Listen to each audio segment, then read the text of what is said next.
بسم الله والحمد لله والصلاة والسلام على رسول الله. ازيكم عاملين ايه؟ يا رب تكونوا بخير. فيديو النهاردة ان شاء الله زي ما انتم شايفين هنعمل خبز الحليب. مخبوزات حلوة جدا، طرية هشة حلوة قوي، اطفالكم يحبوها جدا.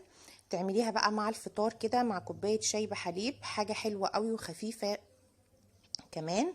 مكوناتها سهلة وبسيطة خالص، والطريقة كمان ان شاء الله تعجبكم، اي حد يقدر يعملها. شايفين ما شاء الله حلوة جدا، طرية هشة. تقدري بقى لو انت عايزة تعمليها محشية تقدري تحشيها جبنة، عايزاها سادة كده زي ما انا عاملة براحتك. عايزة اوريها لكم بقى من جوه عاملة ازاي. بسم الله ما شاء الله، حاجة كده حلوة جدا هتعجبكم ان شاء الله. جربوها، سهلة وبسيطة خالص. يلا بينا بقى نشوف المكونات بتاعتنا والمقادير ونسمي الله.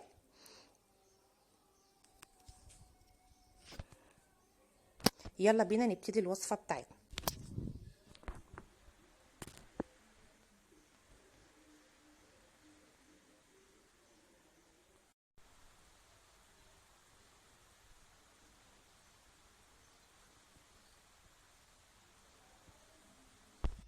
عندي بقى هنا في بولة هحط كوباية ونص من الحليب،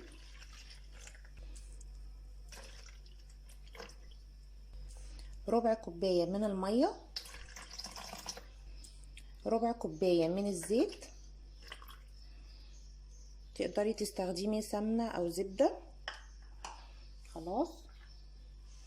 وعندي هنا بياض بيضة، طبعا هناخد الصفار هندهن بيه الوش بتاع المخبوزات بتاعتنا خلاص. معلقة كبيرة من الخميرة، انا بستخدم الخميرة الطازة، تقدري تستخدمي الخميرة البودر او الفورية.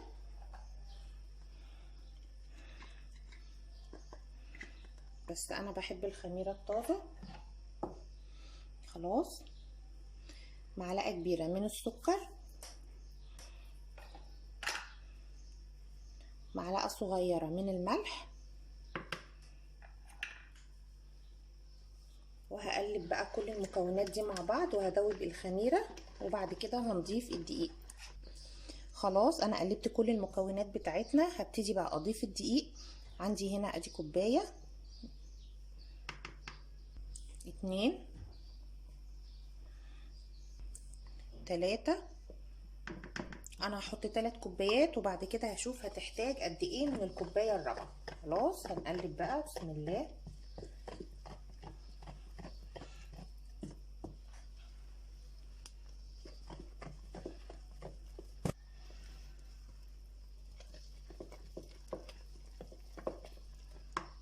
خلاص زي ما قلت لكم احنا اللي بنتحكم في العجينه، يعني ما ننزلش بالدقيق كله مره واحده، لان ممكن ما نحتاجش الدقيق كله وممكن نحتاج شويه عليه.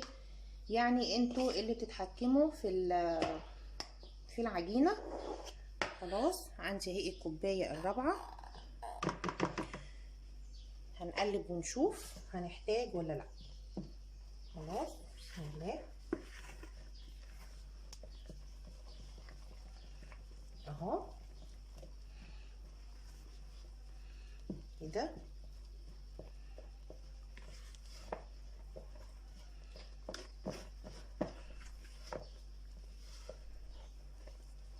ممكن احتاج كمان نص كوبايه، ممكن انتي ما تحتاجيش خلاص، حسب الدقيق بتاعك ما بياخد سوائل. تمام كده. هجيب بقى نص كوبايه كمان وهشوف اهي. مش هحطها كلها برضو، لان انا عايزه العجينه بتاعتي عجينه مفتوحه. المخبوزات بتطلع طريه وهشه جدا لما العجينه بتاعتنا بيبقى فيها كده سنه تلزيقه بسيطه. شايفين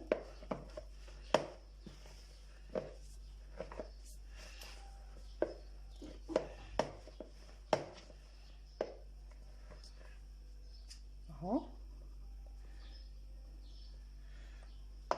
خلاص. شايفين ما اخدتش نص الكوبايه كلها. هنشيل بقى كده اللي في المعلقة، لان طبعا لازم نعجن بايدينا كويس جدا اهو. خلاص، وهبتدي بقى الم كده بايديا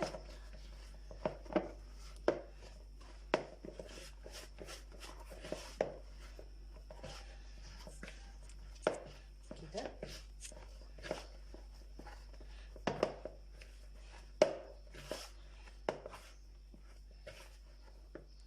هحط بقى بقيه المعلقتين الاخرى. خلاص كده زي ما انتوا شايفين انا كملت بقى عجن على الرخامه. كل ما تعجنوا في العجينه بتبقى احلى. خلاص، عايزه اوريكم لمته بقت حلوه ازاي اهي.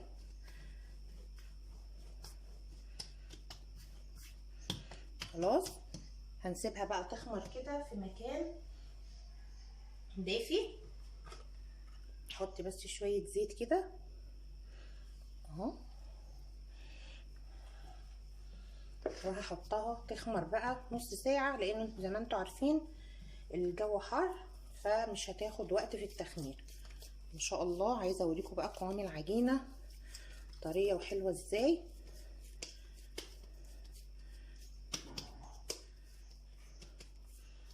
خلاص، احط شويه بقى زيت في البوله عشان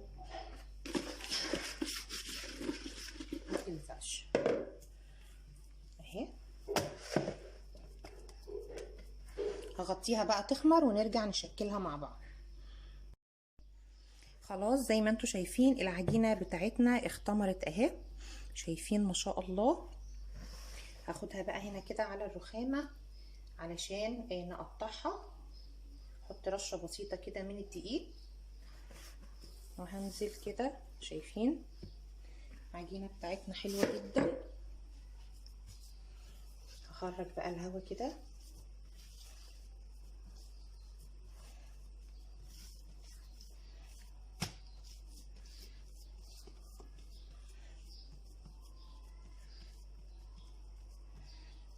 هتقطعي بقى الحجم اللي انت عايزاه. بسم الله اهو. شوفي الاول الحجم كده ما شاء الله. العجينه حلوه قوي، عايزه اوريكم. شايفين طريه جدا. خلاص، هعمل كده. كل ما العجينه تبقى مفتوحه معاكم وطريه كل ما المخبوزات بتاعتكم تطلع هشه وحلوه جدا اهو. انا عايزه الحجم ده كده. بس رشه كده من الدقيق عشان ما تلزقش اهي. شايفين ما شاء الله اهو بالشكل ده كده. طبعا حاولوا كله يبقى نفس المقاس علشان ياخد نفس التسوية اهي.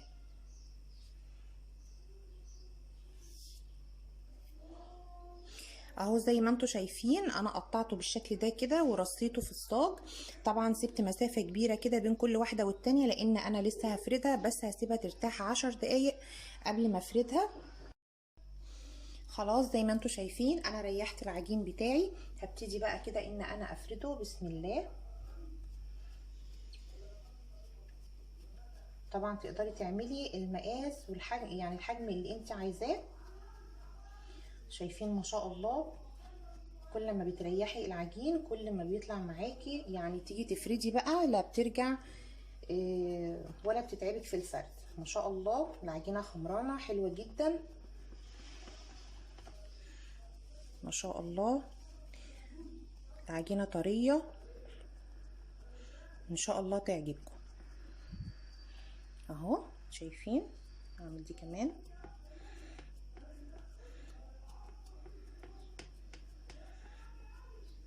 اهو.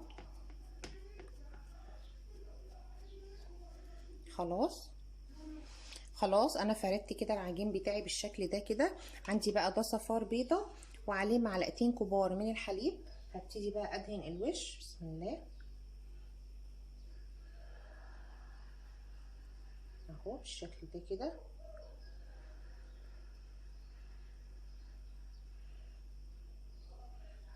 اهو طبعا هشغل بقى الفرن على 180، هحطه على الشبكه لحد كده بقى اما الاقيه استوى واخد اللون الذهبي. هما يدوب 10 دقايق بالظبط، ما بتغيبش في الفرن علشان طبعا ما تطلعش ناشفه معانا وتطلع طريه كده وهشه اهو.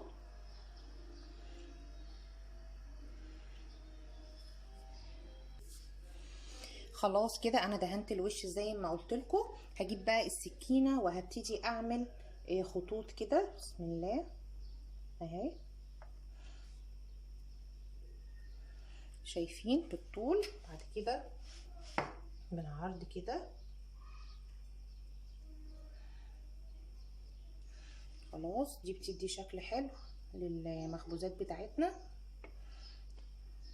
اهو كده.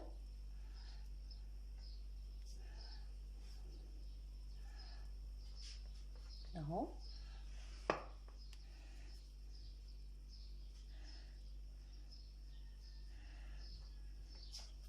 شايفين. عندي بقى هنا سمسم هحط على الوش كده. بسم الله. لو انا عايزه بقى تحطي حبه البركه حطي اهو.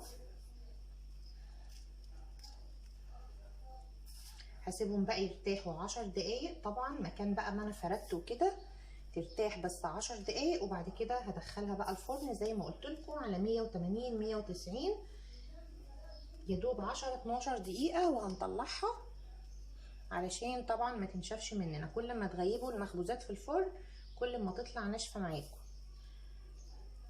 اهو. خلاص اهو يا حبايبي، زي ما انتم شايفين المخبوزات بتاعتنا طلعت من الفرن. بسم الله ما شاء الله. مش عايزه اقول لكم بقى على جمالها، طريه جدا زي ما انتم شايفين ما شاء الله، حلوه قوي قوي. بصوا شايفين التسويه بقى عامله ازاي. يا دوب 10 دقايق في الفرن. انا شغلت الشوايه في اخر دقيقه عشان تاخد اللون الحلو ده كده زي ما انتم شايفين. بصوا طبعا اول ما تخرج من الفرن تغطوها كده بفوطه نظيفه علشان تبقى طريه معاكم بالشكل ده كده اهي. بصوا اوريها لكم من جوه. بسم الله